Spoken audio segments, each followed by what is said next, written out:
Hello and welcome to our CDCT live session today on workload alignment. My name is Jason Rader and I'll be your host.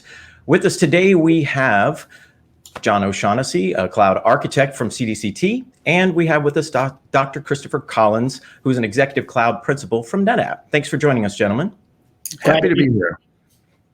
Awesome. So throughout this session, I'm going to be playing kind of I do it a lot. I'm going to play the guy who asks a lot of questions, but to kick us off, somebody take a shot at what we're talking about when we say workload alignment.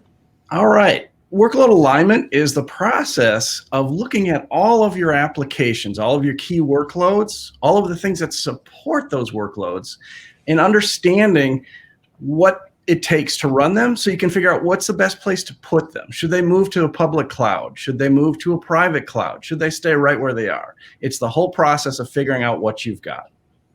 And then once you figure out what it is that you have, you actually have to take a look at how do they perform? What resources are they actually using? And if I'm going to move them to, say, maybe a public cloud or a new data center, what kind of infrastructure do we need to put in place to make sure that they're getting the resources that they need? Okay, so that you guys kind of covered the alignment part of that. That was going to be my question. So workloads, those things that run our business basically, and there's a series of things that are associated with a workload. Maybe we should dive into that in a second. And then the alignment is where those workloads should be working. Fair enough? Correct. Awesome. So from an alignment perspective, what kind of business problems are a lot of people seeing with this? Is this a problem that people know they have, or is this a problem that people don't know that they have? I think a lot of people don't know they have this problem. It usually comes up these days where people say, hey, I've been hearing about the public cloud and I should really go there. And to me, that's because the public cloud providers have been really good at explaining the benefits of being in that environment. But if you look at an existing environment, maybe it's one that's been around 10, 15 years, and you open your data center door and you look at your racks and racks of equipment, you go, oh, how do I do this? What is the right way? And what we've determined over time is it's not just a matter of moving boxes or moving servers. It's really understanding what are these things doing? They're running applications. What are these applications for? They're to support the business. So let's start at what the business requirements are and then work our way down. And then a lot of the customers that we deal with may or may not even realize that they have a problem. You know, your business owner may call you up and say, my XYZ application is running slow. But your operations guys take a look at it and say, well, I don't see any problems. And a lot of times as you start doing an analysis, you may discover, hey, you looked at a server or a virtual machine and it looks like it's running fine. But the customer still looks like it and says that they're running slow. But that's because maybe you have a network problem or you have a routing problem or a firewall problem. Things that, comes in here, goes out there. There's all these pieces that are interconnected and people don't always know what it is that's causing these problems. The funniest thing I ever had a customer ever tell me was, oh, so that's why that SQL server keeps going offline. So, and that's a great point. I think that, a lot of the times we focus on, the storage subsystems or the compute and the networking subsystems. And now it looks like people, as they're making this journey to the cloud, whether it's purposefully or haphazardly, they're getting kicked by certain aspects of the business that are kind of, popping up and complaining about it. I've heard a lot of, this is not recent, but back in the day, there were cloud strategies that were pretty much defined by somebody saying, we're going 100% cloud. Let's just do this thing. That seems like a prime example where a workload alignment might kind of change their attitude related to some of these things. What do you think? Or is the 100% cloud strategy correct more times than not? Or tell me what I'm trying for. Full steam ahead is a cautionary tale. We have often been brought in to help clients figure out how to do that 100% migration. And ideally, without saying it's a bad idea, we show them what their workloads are, what the requirements are, and hopefully they determine for themselves, maybe we shouldn't move this fast. Or maybe we've walked through our whole environment and determined, yeah, 30%, no brainer, we can start the transition. but maybe there's another 30% that maybe we should decommission, or maybe it's tied to a mainframe and there's real performance requirements to be physically close to the mainframe in terms of latency. Let's slow that piece down. So again, it's really helping people make the right decisions. Go slow to go fast. Right. And a lot of times we'll look at things and it will come into the aspect of there is no black and white answer. That's really one of the things we see most of the time. It may be, an application requires a lot of performance and they say, oh, we want to take this to the cloud, right? But stuff that's going to be resident and be consistent, right? Something that you need to run for 3-4 years, 24 hours a day, that maybe not necessarily be the perfect application to take to a public cloud environment. One of the things that customers do is they take everything to the public cloud, they get the bill, and the first thing they want to do is bring it back, right? Business owners, the CIO. It's actually the CFO that usually gives us that hard time, right?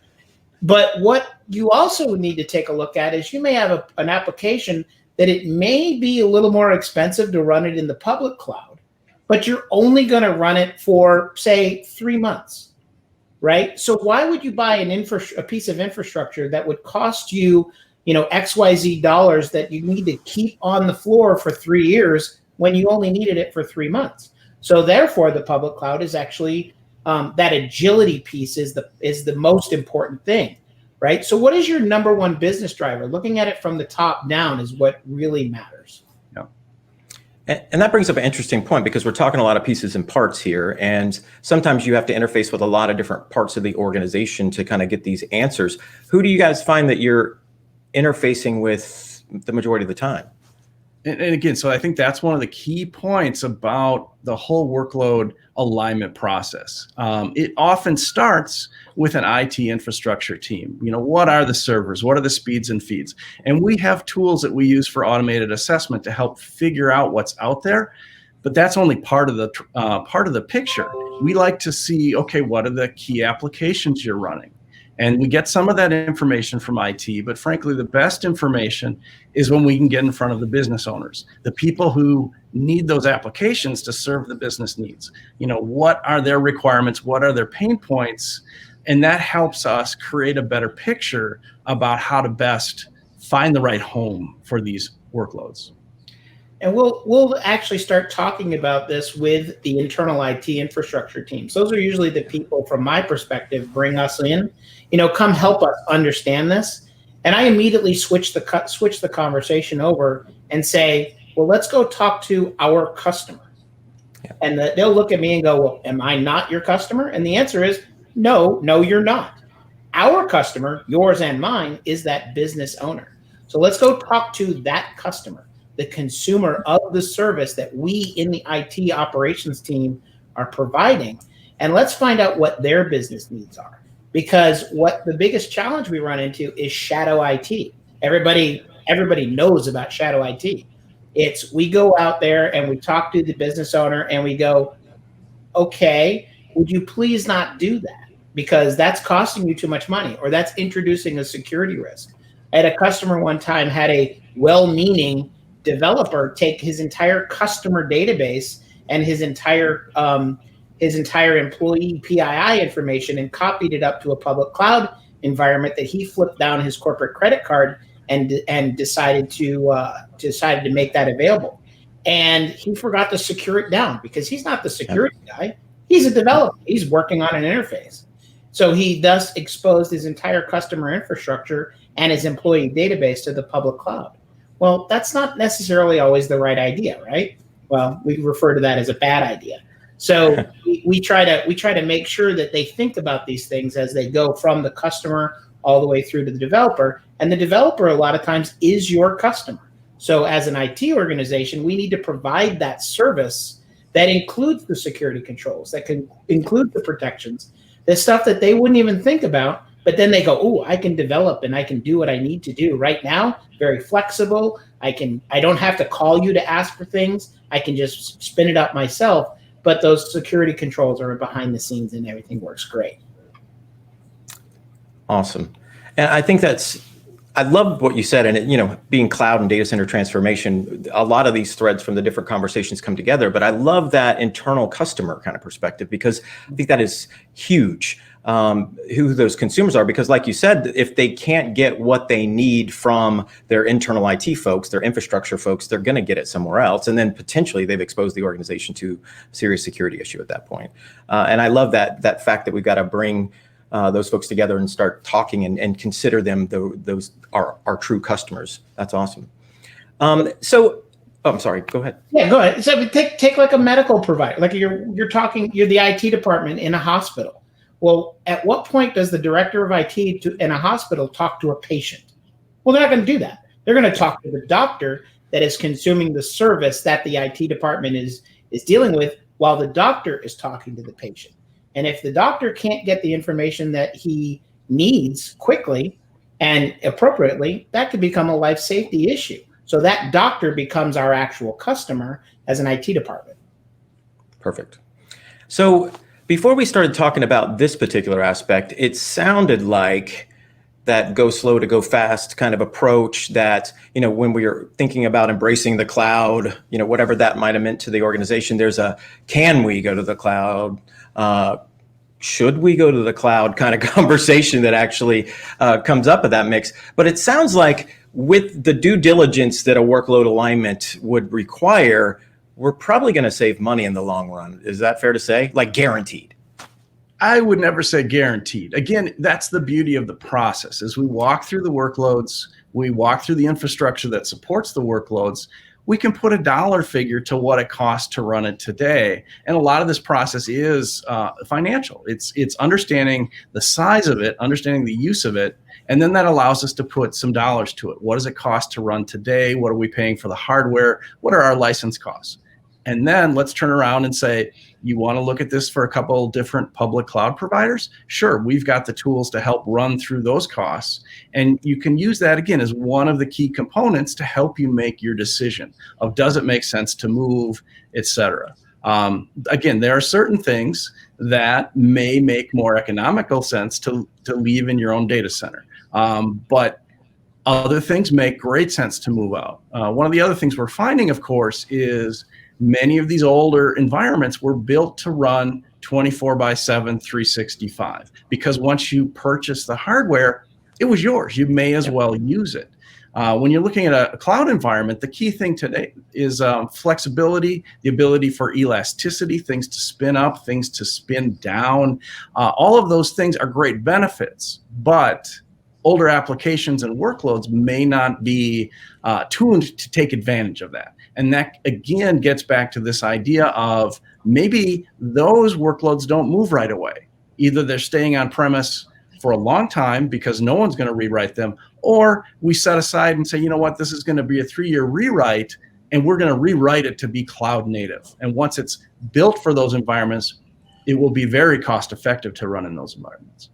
That's right, John. And some of the things that we see, I did have a customer one time, and again, it goes back to that financial conversation. It's all about the dollars and cents, right? I actually had somebody one time that said,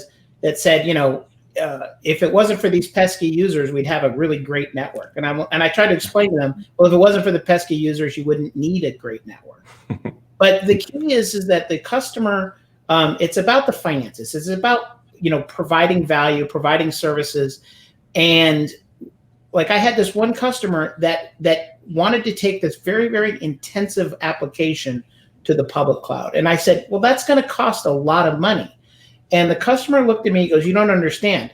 To be able to purchase infrastructure and put it into my data center, it's going to take me 9 months. And that's 9 months worth of billing to my customer I'm not going to be able to be able to do. So I'm going to use the public cloud for my initial deployment while I'm going through my procurement process. So even though it costs me more money to run that application, I'm going to get 9 months worth of revenue out of that application and thus become more profitable overall. And then once I can put the infrastructure in place, we move it back to the data center and my profit margin goes up. Or I can deliver services to my user or my customers faster and thus increase the quality of service that we're delivering to our customers. So it all is a decision that has to be made from a business perspective. And it's not really about dollars and cents all the time. One of the other pieces about the business decision is, again, it's not always technical. One of the things we go through in this process is understanding what is the use case for these environments. We have some clients who work with sensitive information that even if technically the cloud providers could secure it, they're not comfortable as a business. And in that case, that may be a perfect example of, you know what, we're going to leave this application and its data on your premises in your 100% control. You're responsible. And that makes everybody feel more comfortable. So again, it's not always a technical decision. No, and I love that. But I think you both brought up really great points that I want to kind of talk a little more about. First, to Chris's perspective, I love what you just said about that quick time to value, understanding the workload itself, understanding where we can get the most value out of it, or the quickest. Understand that business agility is something that more than just the infrastructure, the IT folks need to understand. The business leaders need to understand that that's a lever that they can pull to get, if there's a 9-month window for me to put some hardware in a data center, but I can immediately go to market, not immediately, but much quicker go to market when hardware is my constraint by going to the cloud. That's a big deal from a business perspective. We can be making money. And I love, John's point that I think business leaders need to know as well is sometimes that alignment it's when you look at the workloads, they're maybe already aligned. Maybe they're already in the right place, or maybe because of the security requirements or the hardware that they were built for, they're in the right place. Or there's that entire refactor that needs to go on. If we really want to get to this market, we should rewrite this application. Right. It just basically what it comes down to is just because you can do a thing doesn't mean you should do a thing. Sometimes it doesn't make sense. And John showed me this in a couple of our joint engagements together of, hey, don't move that application to the public cloud. Not only is it going to cost you too much money, but it could introduce risk that you don't currently have.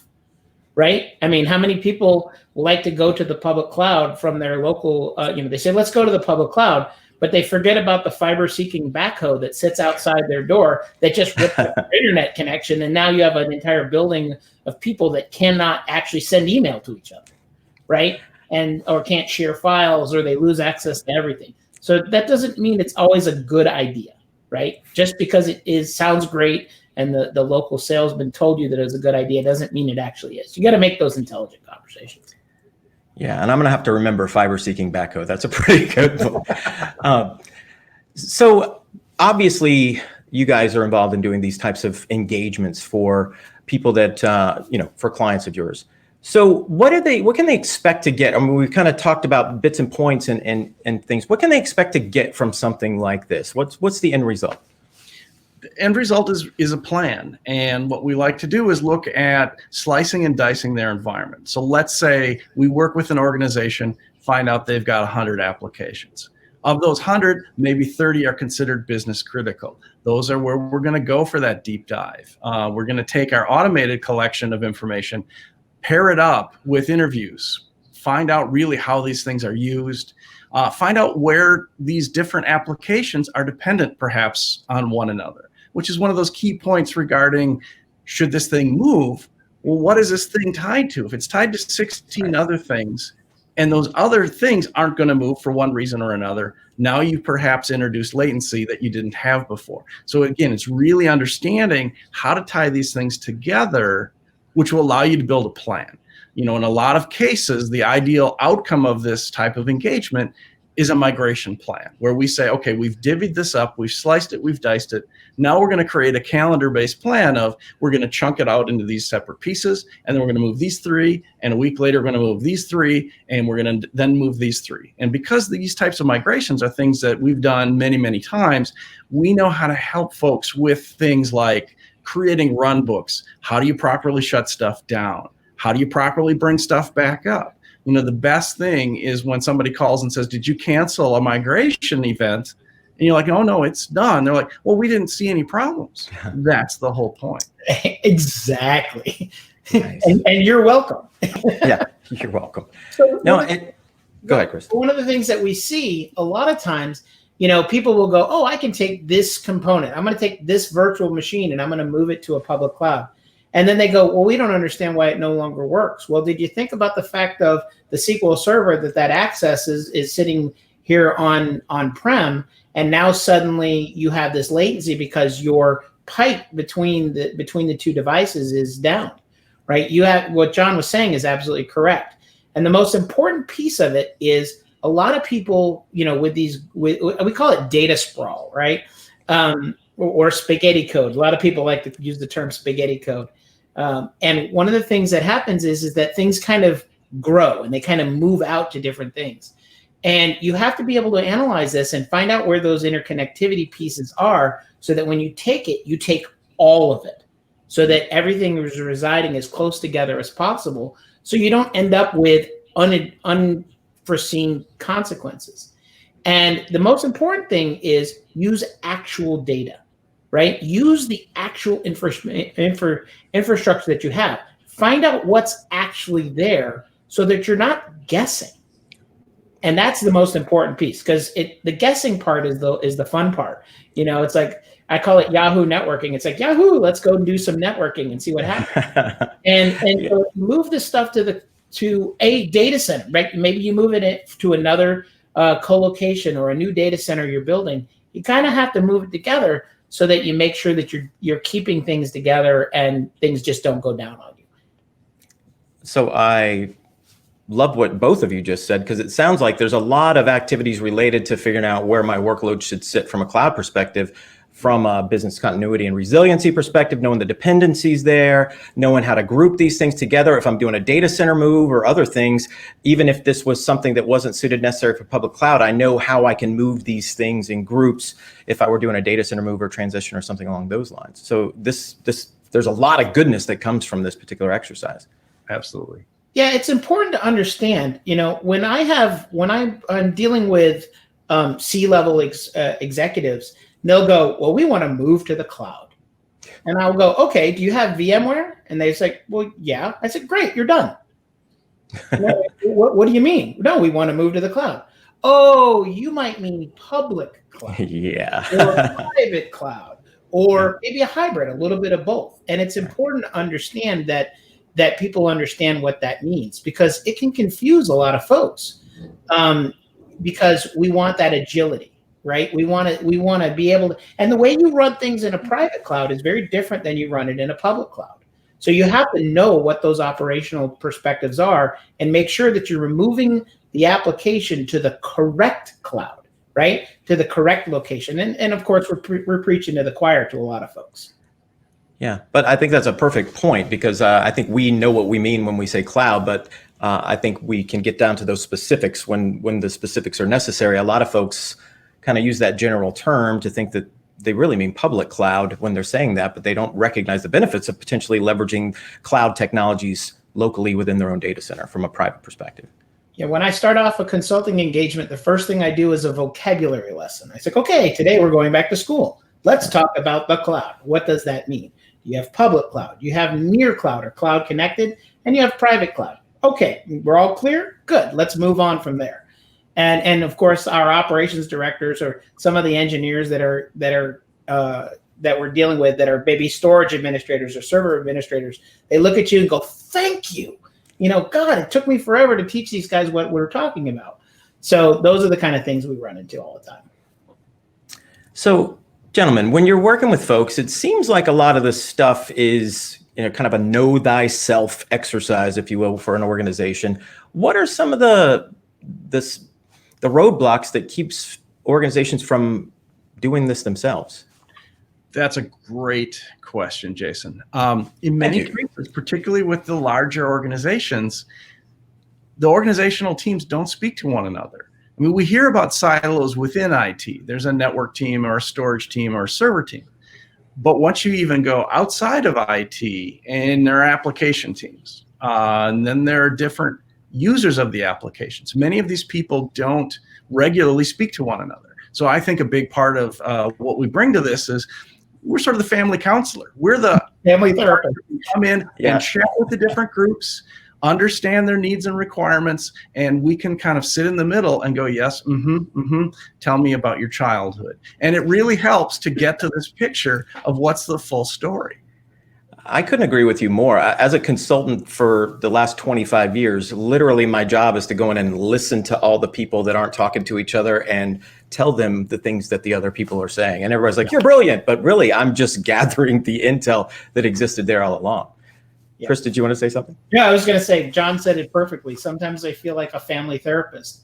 We spend so much time with the people we work with every day. A lot of times we'll see them more than we see our own spouses or children. And so we spend a lot of time, that's our work family, and we spend some time being the family therapist. I was talking to my boss about something the other day, and I was like, man, these two departments hate each other, and they will not speak to each other. We actually had to have, the application owner, we had to have meetings with that person, and the infrastructure owner, we had to have a meeting with that person, because we couldn't get those two people in the same room, because when that happened, all progress stopped. And so we had to do that. And it does happen. And it should or it shouldn't, but we do it. And that's how it's all about. No, I think that's an important point. We're actually sit at an interesting place in our careers in the field right now, where with the way that technology and the way that organizations are going to market and working, is that transformation that is in the name of our division is not just a technology transformation or a consumption transformation. There's literally a transformation that has to go down with the way that the organizations work together. I mean, because that's probably one of the biggest barriers as well. I mean, again, a lot of this stuff, it's not necessarily magic. I mean, we'll talk about tools, but it's about the understanding what the guy on the other side is doing, the consumer of what your customer, your internal customer, to your point. Yeah, it's really key to really understand what the goal is. And again, a lot of times people come in and it's fuzzy. They assume that public cloud, for example, is always cheaper. It's not always cheaper. It can be cheaper, but again, it's helping people understand what goes into the decision-making process, so that you don't get in that situation where they're 6 months in and realize they've burned through a year's worth of budget because they didn't size things properly. Or they implemented things in a way that they didn't think about, right? Because the way you implement something in the public cloud is very different than you would in a private cloud. And I've had more than one occasion where what was done on-prem was costing them 4 times as much as going to the cloud. And they, by consolidating some things down, we were able to save them money overall. And going back to, John, the point where you were saying about the goals, right? Most important thing, I've been in more than one workshop where I've had the operations team in the room and I've had the CIO in the room, and the CIO is telling us what his big picture, what his goals are. And I've had the operations director look right at the CIO and go, that's the first time I've ever heard that. And so we help bring that information out. And that's one of the more important things, communication being the key piece there. I think that's great. And I agree. For some reason, when you come in with a different shirt on, sometimes people feel they can talk to you a little more freely than they could, and we leverage that, and everybody's better for the exercise. So speaking of exercise, let's talk about tools, right? This sounds like a lot of, okay, we come in and we know how to talk to people, we know how to get that information out, and then based on that information, we can put it together. Automated tools, what kind of tools exist to make it easier for folks? There's a bunch of tools. We've got a homegrown tool called SnapStart, and it goes out and gathers lots of information about the resources out there on the servers, the network, communication between them. But there's also tools that are out there freely available. RV Tools is one that can gather a bunch of great info from, say, a VMware environment and really get you sort of the asset information regarding sizing. That's a key piece. But again, a lot of our special sauce is this idea of understanding dependencies and interdependencies between the applications. I mean, everybody knows a server is talking to storage, but do they also realize that server A may be pulling data 4 times a day from server B? And that becomes a critical piece of information when you're trying to figure out, should this move? Should it all move? Should part of it move? And should it all move at the same time? And there's a lot of vendors have very, very expensive paid for tools, but they may also have a free version of it.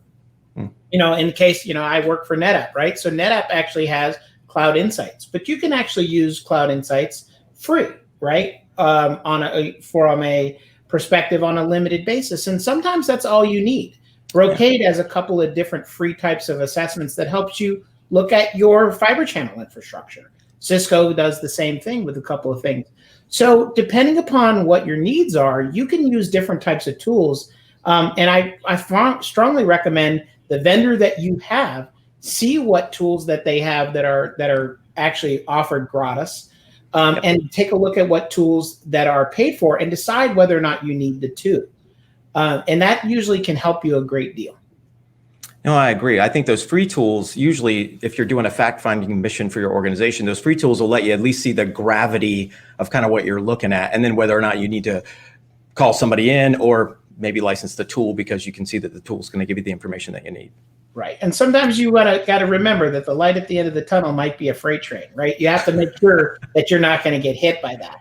And that's very easy to avoid, right? Because if you get that look and you know what the train schedule is, you can get through the tunnel and to the other side without getting hit. And that's part of the key to the whole thing.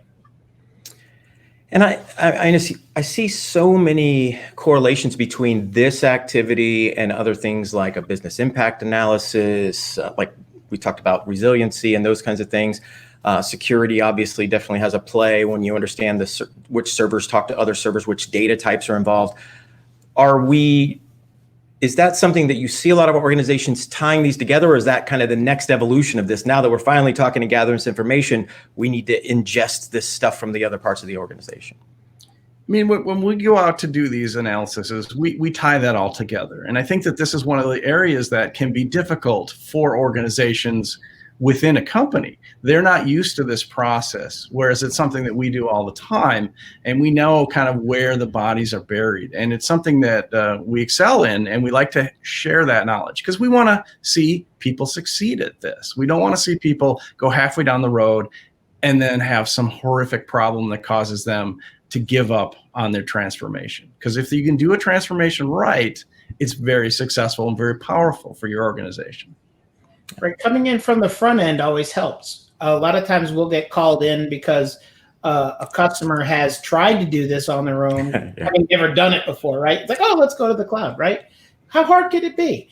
And we then have to repair or back out things and that has a tendency to be much, much more expensive for customers than if they spend a little bit of time of planning it correctly.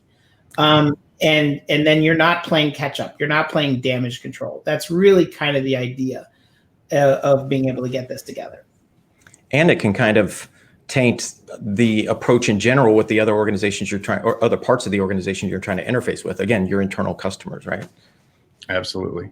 Yep. I mean, we've had some things. I went in and dealt with a customer one time, and when I was doing the analysis we were talking about their storage environment. I did an analysis of their storage environment, and during the course of the analysis, I came to the conclusion that it was probably the best run storage system of any customer I had ever seen ever. Well, little known to me, the guy who was actually running the system was in the process of being fired because they thought he was lazy and he wasn't actually doing anything. And he always looked like he was relaxing, and I'm like, well, he's relaxing because he got ahead of the problem. And so now he's able to just maintain as opposed to dealing with crisis all the time. So if you can do some analysis up front, make sure you get ahead of the problem, then, again, if they know your name in the IT department, then things have not gone well. As long as, who's that guy? Oh, he's the guy that manages XYZ. Well, why do you not know who he is? Because I never have to call him. It's working. What's the problem? That's the guy you really want on your staff. That's looking forward, that's analyzing, that's preparing, that's getting ahead of the problems before they happen. All right. So to kind of wrap up the conversation, guys, I think we've talked about a lot of great stuff. And assuming everybody's followed this, because I think it's been really interesting, I think we've come up with a way to make the CFO happy, because I think you talked about that cost optimization. If we can save money, great, but also that potentially the alignment is correct already. So I think the CFO is perfectly fine making sure that they're spending money in the right places. We talked about how to validate the leadership of an organization as far as them having their vision, making sure that their vision is coming to fruition based on the other pieces and parts, infrastructure, development, coming together and being able to deliver on that. I think this is good stuff. So what would your advice be to folks that feel like they need to know where to start? The place to start is understanding your environment. And that is two pieces. Again, it's understanding what you've got from an infrastructure standpoint. What are your servers? What's your network? But the key thing for us really is adding in the intelligence of what are your applications? What are your business users' needs? You know, and if your organization is fortunate to have done something like a BIA, business impact analysis, if you figured out what your critical apps are, if you've tiered out your applications and you know what's most important, that's great information because you can use that to build your plan to move forward. And you want to be able to make sure that you have the vocabulary down. A lot of times we as technologists don't necessarily understand what the guys with all the MBAs and the CFOs and the guys that have dollar signs that they're managing on a daily basis. They use a vocabulary all their own. We can't be afraid to ask that question. Right? A lot of people will feel like I can't ask this question because then people will think I'm not intelligent. Well, the reality is that different people know different things, right? You know, you have a heart surgeon that knows how to dig into someone's chest and be able to save a life and be able to deal with that. And he is dependent upon the IT department to make sure that the data is available to him. That man wouldn't know a server if it fell on him. But you wouldn't want to take a scalpel and try to cut into somebody's chest. It takes two people. Translating between those two to understand what those business needs are is the most important thing. And if you can get that translation, or if you can take the time to communicate effectively, you'll be able to deliver a solution that is more appropriate for your customer. Fantastic. Well, gentlemen, I think it's been a lively conversation. Thank you so much for joining me. John O'Shaughnessy, Dr. Christopher Collins, you guys rock, and thanks for joining us. For those of you who are listening and want to know more, please visit us at insightcdct.com. Thanks and have a nice day.